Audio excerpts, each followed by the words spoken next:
Hashtag 082, Apocalipse, estudando as profecias. Muitas cidades foram cruelmente oprimidas ou arrasadas. Milhares de pessoas foram desumanamente massacradas e as consumidoras chamas da guerra se espalharam por sobre a maior parte das 17 províncias da Gália. Alarico estendeu de novo a devastação por sobre a Itália. Durante 4 anos, os godos a devastaram e dominaram sem nenhum obstáculo. Na pilhagem e no incêndio de Roma, as ruas da cidade se encheram de cadáveres. As chamas consumiram muitos edifícios públicos e particulares. As ruínas de um palácio ficaram de pé séculos e meio depois, como soberbo monumento da conflagração gótica. A frase final do capítulo 33 da história de Gibon constitui por si mesma um claro e compreensivo comentário sobre porque, ao terminar a descrição deste breve, mas agitado período, ele concentra, como numa leitura paralela, o resumo da história e a substância da predição. Mas as palavras que a precedem também têm o seu significado.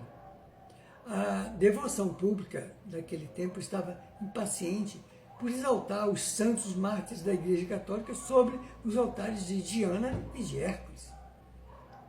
A união do Império Romano estava dissolvida e o seu gênio humano no pó, e exércitos de bárbaros desconhecidos vindo das frígidas regiões do norte tinham estabelecido seu vitorioso domínio sobre as mais belas províncias da Europa e da África. Bom, a última palavra, a África, é o sinal para o toque da segunda trombeta.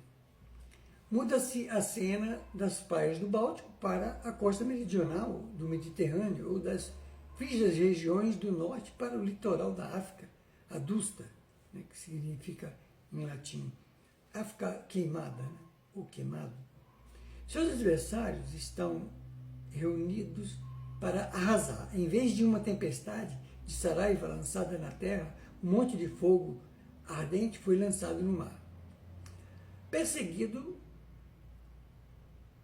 Prosseguindo aos nossos comentários sobre o capítulo 8 do Apocalipse, de Jesus segundo São João, e hoje ninguém mais duvida, porque sabem que o Apocalipse é de Jesus, e que João foi apenas o vidente e psicógrafo deste trabalho genial que nos avisa o que vai acontecer até o fim do ciclo. É o planejamento divino, que ninguém devia mais ignorar, principalmente os governantes. Todos os políticos, pregadores de evangelho, jornalistas, professores, pais, mães, ninguém mais, com o mínimo de cultura, pode ignorar ou alegar a ignorância da lei, quanto mais da lei de Deus. E ela se completa neste Apocalipse. Tanto que já se pode dizer, quem não procura estudar para compreender o Evangelho com o Apocalipse, não entende o Evangelho, e se ignora o Apocalipse, já também não compreende mais o Evangelho, porque mais do que nunca estamos sob o signo do Apocalipse. O Apocalipse é o complemento do Evangelho, do Cristo de Deus. Vamos então aos versículos 8 e 9 do capítulo 8 do Apocalipse. Vamos lembrar que a história se repete. Esses acontecimentos já se deram e depois se repetiam, como naquela passagem do cavalo branco e um cavaleiro montado nele. A humanidade evolui em pequenos ciclos, dentro de um grande ciclo. Daí dizer, segundo o anjo, abre aspas, segundo o anjo tocou a trombeta, o segundo anjo, e foi lançada no mar uma coisa como um grande monte ardente em fogo. Tornou-se sangue a terça parte do mar, e morreu a terça parte das criaturas que tinham vida no mar, e se perdeu a terça parte das naus. Fecha aspas. Depois de Constantino, o Império Romano foi dividido em 3 partes. Daí a frequente observação, uma terça parte dos homens, alusão evidente à terça parte do Império que estava sob flagelo. Esta divisão do império foi feita por morte de Constantino, entre seus 3 filhos, Constantino II e Constante. Constâncio ficou com o Oriente, fixou sua residência em Constantinopla, metrópole do Império. Constantino II ficou com a Bretanha, a Gália e a Espanha. Constante ficou com a Ilíria, a África e a Itália. Edward Bishop Elliot, que viveu entre 1793 e 1875, clérigo, pregador e escritor pré-milenar inglês, citado por William Chalmers Burns, evangelista escocês e missionário, diz que, nas suas notas sobre Apocalipse, capítulo 12, versículo 4, diz isto acerca desse conhecimento, desse fato histórico. 2 vezes, abre aspas, 2 vezes pelo menos, antes do Império Romano, foi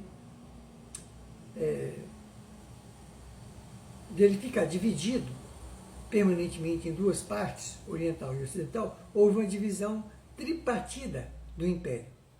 Antes da divisão do Império Romano do Ocidente e Império Romano do Oriente. A primeira aconteceu em 311, quando foi dividido entre Constantino, Licínio e Maximino. Outra em 337, por morte de Constantino, quando foi dividido entre seus filhos, Constâncio II e Constante. A história ilustrativa do toque da segunda trombeta refere-se, evidentemente, à invasão e conquista da África e depois da Itália pelo tremendo Genserico.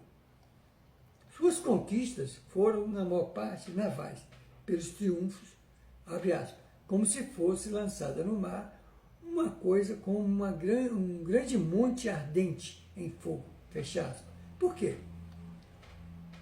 Que figura poderia ilustrar melhor a colisão de navios e os destroços da guerra na costa marítima? Ao aplicar esta trombeta, temos de considerar alguns acontecimentos que terão significado particular no mundo comercial. Os símbolos empregados levam-nos, naturalmente, a procurar agitação e comoção. Se o tocar das 4 primeiras trombetas se refere a 4 notáveis acontecimentos que contribuíram para a ruína do Império Romano, se a primeira trombeta se refere à invasão dos godos sob o comando de Alarico, nesta estamos, naturalmente, em presença do seguinte ato eficiente de invasão que abalou o poder romano e o levou totalmente à ruína. A seguinte grande invasão foi a do terrível Genserico, à frente dos vândalos, que ocorreu nos anos de 428 e 468 desta era. Esse grande chefe vândalo tinha seu quartel na África. Mas, como diz Gibbon, a descoberta e a conquista das nações negras da África que pudessem habitar abaixo da zona tórrida não podia tentar a razoável ambição de Genserico. Por isso lançou os olhos para o mar e resolveu criar o poder marítimo naval. Sua audaciosa resolução foi executada com firme e ativa presença, saindo do porto de Cartago, fez repetidas incursões práticas, isto é, a de pirataria, assolou o comércio romano e entrou em guerra com aquele império para competir com o monarca marítimo, o imperador romano Majoriano, fez extensas preparações navais, 300 grandes galés, uma adequada quantidade de transportes e barcos, e tudo reunido no amplo e seguro porto de Cartagena, na Espanha. Pois bem, Genserico foi alvo de iminente e inevitável ruína pela traição de alguns súditos poderosos, invejosos e apreensivos com o sucesso de seu senhor. Vamos encerrar aqui essa hashtag, seguimos na próxima.